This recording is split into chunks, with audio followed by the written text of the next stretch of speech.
How you just played against Mono White, but what you think about your matchup against Mono White? If they don't draw Brave the Elements and I have the Earthquake, it's a good matchup. Like, Earthquake destroys the deck. Sure. Have you played against the version Craig Wesco played in the top 8 of the Pro Tour last week? The version with Wrath of God, or Day of Judgment rather, and all of those equipment, Stoneforge or Mystic? I didn't play against it today, not yet. But I played against it, play tested for the big tournament. And it's not an easy matchup. But like I said, like if you have like Earthquake and a counterspell, it pretty much, if they go Brave, you still wipe their board. What have you played against today? Have we already asked that? No. Yeah, what were your first? Was this round 4? What were your first round 3 4, rounds? yep. What were your first 3 rounds? First match I played against Vampires with Tectonic Edge main deck with Grim Discovery, and it was a hard matchup trying to get Cruel Mana.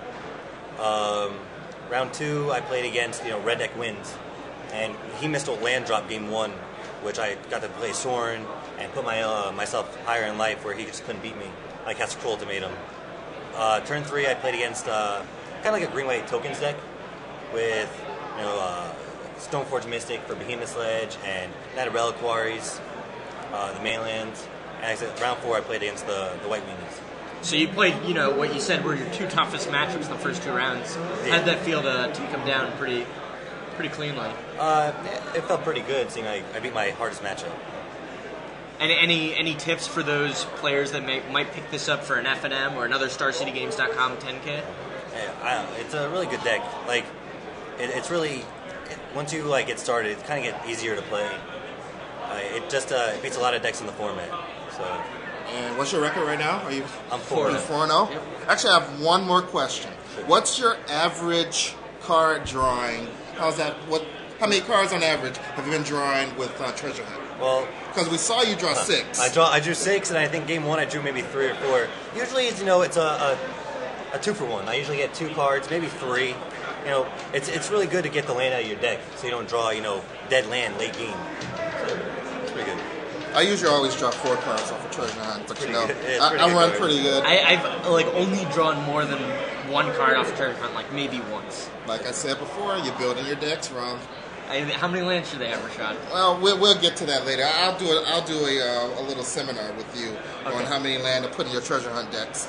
All right, so I guess that's it. Unless anyone in the chat has a question for Jesse, doesn't look like.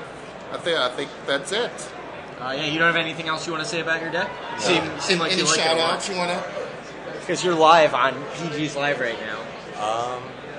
Give a shout out to my girlfriend. Yeah. Sure. Give a shout out to my girlfriend Megan. She's I'm at sure, home right now. I'm sure she's watching you on the internet. Pretty good. Maybe not. Maybe. I hope so. All right. Well, thanks, Jesse. Yep.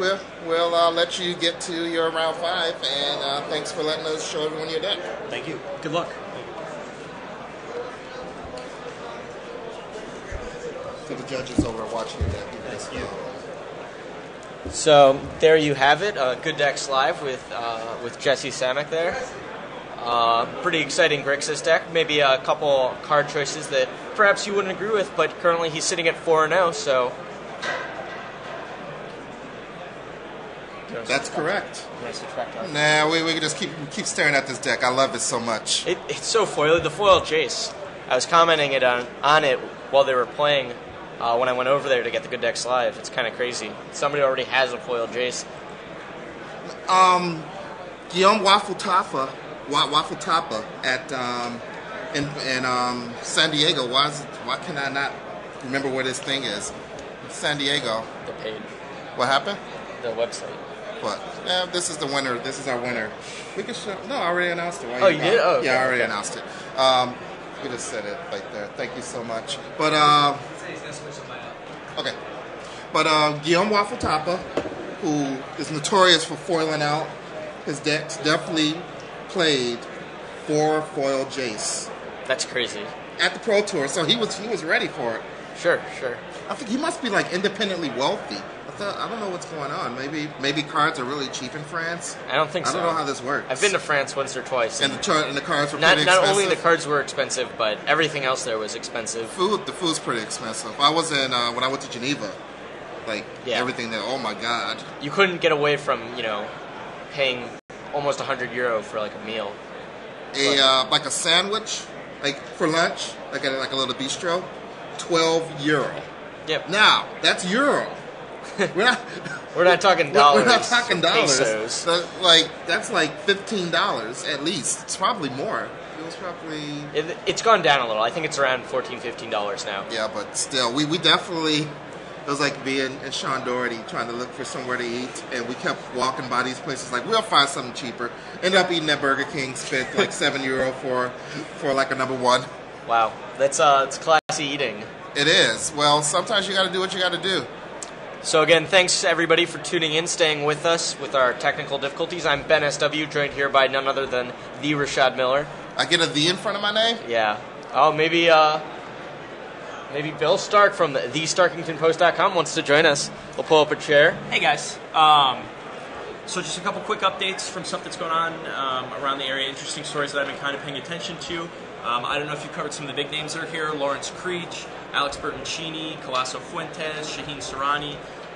And then also we got reports from Colasso Fuentes. He was triple Haunting Echoes last round, but still managed to win somehow.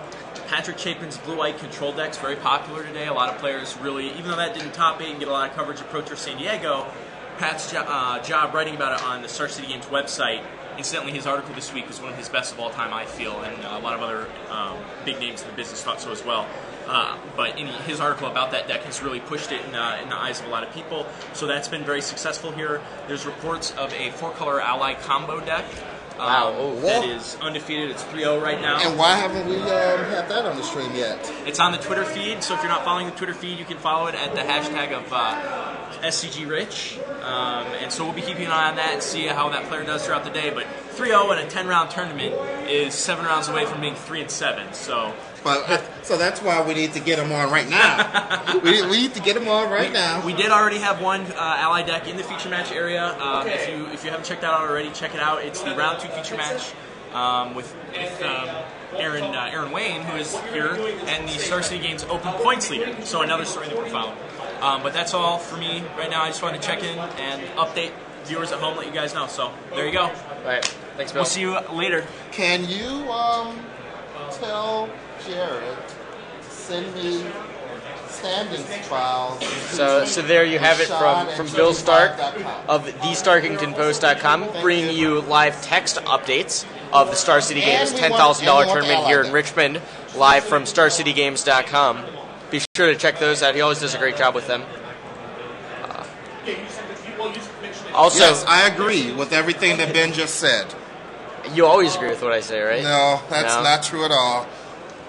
We announced that DAULD11 won the Twitter contest. He'll be taking home 6 boxes. Well, 6 boxes will be coming to his home. So he's a lucky man. Yeah, he's very lucky. You know, we could just keep those boxes and draft. You know how many different types of drafts we could do? Ooh. So many. But we're not going to do that. You're definitely getting your boxes. I wonder if he's watching right now. He's like, no. I mean, I tried seeing asking if he was in the channel. I don't think he's there. All right, we're doing this round. Yeah, so how much did you tell them about our story, Rashad? I didn't get very far. I got to the point where we went to Radio Shack. Yeah, and then we MacGyvered the converter to work with one camera. Well, when we went to Radio Shack, it was pretty awesome. I pulled out my iPhone, searched for the nearest Radio Shack, called them up, asked them if they had the part we needed to fix GG's Live because it wasn't working. They're like, yeah, we've got it in stock. Come on down. So I mapped my phone to the Radio Shack, take a left, take a right, get to the Radio Shack. We don't see it. So I call up the Radio Shack. I'm like, where exactly are you guys located? They're like at the corner of Main Street and Old Orchard Road, right behind the Little Caesars. So I remember passing by a Papa John's, not a Little Caesars, but Papa John's. So we turn around, right where Google Maps said it should be. So we turn around, we go back to the Papa John's, and go right behind the Papa John's, and there's no Radio Shack. So I open my phone again and go back to call them back, and on my iPhone it alerts me where I called. And I was like, this is odd. I just called a number from Lewiston, Texas. I wonder why that is. Dial them back. I'm like, hey, are you guys just outside downtown Richmond? And he's like, No, we're in Lewiston, Texas.